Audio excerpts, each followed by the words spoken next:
Hi, welcome back to Ilana and Jamie. Today we're doing the next in our series of Are You Being Too Picky tools, and we're going to unpack a tool that everybody does. We all do this, and hopefully this will help shed some light on the story.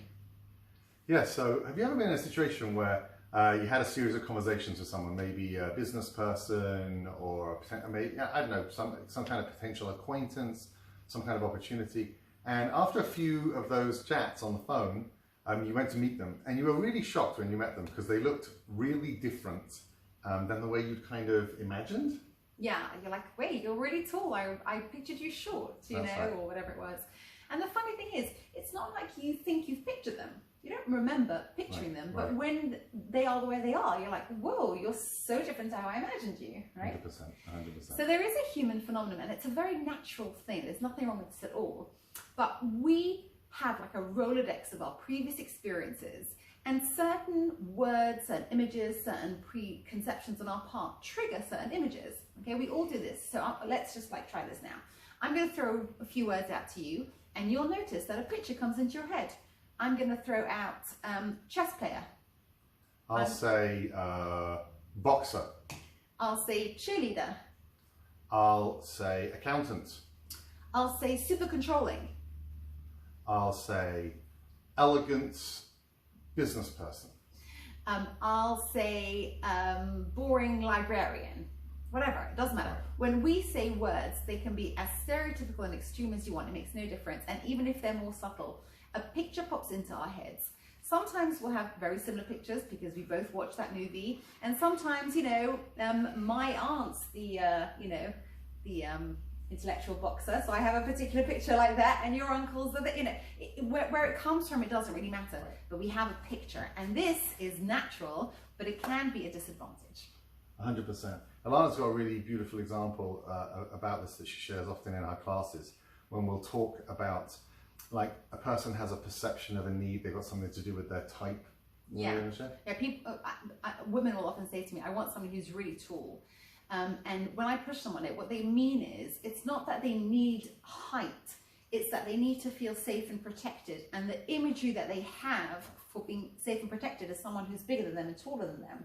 And then they might go out with someone who's about their height, and they're really thrown by the fact that they felt really protected because it just didn't quite fit. They imagined only tall people can make them feel protected, and then here was this person who was their height, but they were emotionally very strong and caring, and they felt what they wanted to feel. So you kind of end up feeling confused, right? Right, you often have a sense that you're almost like more committed to your image of the person than the thing that you're actually looking for. Right, exactly. So I'm going to throw an example, right? Let's say you've got an outfit and you want to find a pair of shoes. This is men and women alike, right? You've got an outfit and you want to find the perfect pair of shoes, and you walk into the store and you know certain things that are really important to you. They need to fit, they need to match, they need to make you look good. You've got these things and you're right about all those pieces. And in comes the shoe, assistant, and they say, the shop assistant, and they say, oh, I've got just the right pair for you. And they bring out a pair, but it's completely different to how you pictured it. You saw slip-ons and these were laces. You saw flats and these were heels. And you say, no, it's not my type. It's not what I'm picturing. It's not what I want. Right. And they say to you, well, what is it that you need? And you tell them, I need to look good. I need to look elegant. I need to look put together. I need it to match. And it really does. It's all those things. But you're so committed to how those words translate into an image that if it's not the image, you don't really want to know. That's right. And this is a real challenge when it comes to dating and to this accusation of pickiness.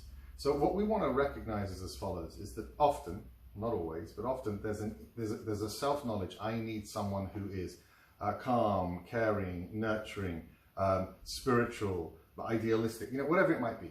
And that, just like chess player, boxer, that you've got an image of what that looks like. And when you meet the person, if you're too committed to the wrapping as the expression of the character trait, you may find yourself not really being able to relate to the person. And what we need to learn to do, therefore, is like step back from the kind of the image and learn how to ask the questions and have the conversations that really clarify for you how this person really expresses themselves in the world, and whether they work as a really good complement in terms of embodying these character traits that are so fundamental to you. But it's hard to do when you've got this very strong image of what it must look like. That's right, because when people say to us, you need to be less picky, we have this terrible fear that I'm going to have to compromise on all the things that are important to me. And we're saying, no, no, no, you're right about the things that are important to you. You don't have to compromise. You just need to make sure you're not limiting yourself to only one expression of those things.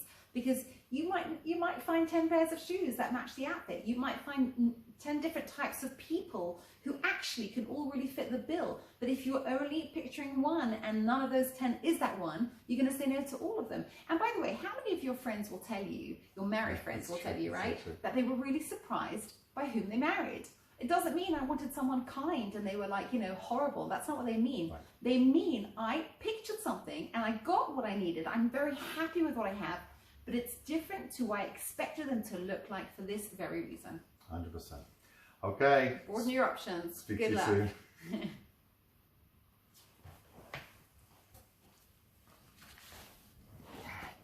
Still quite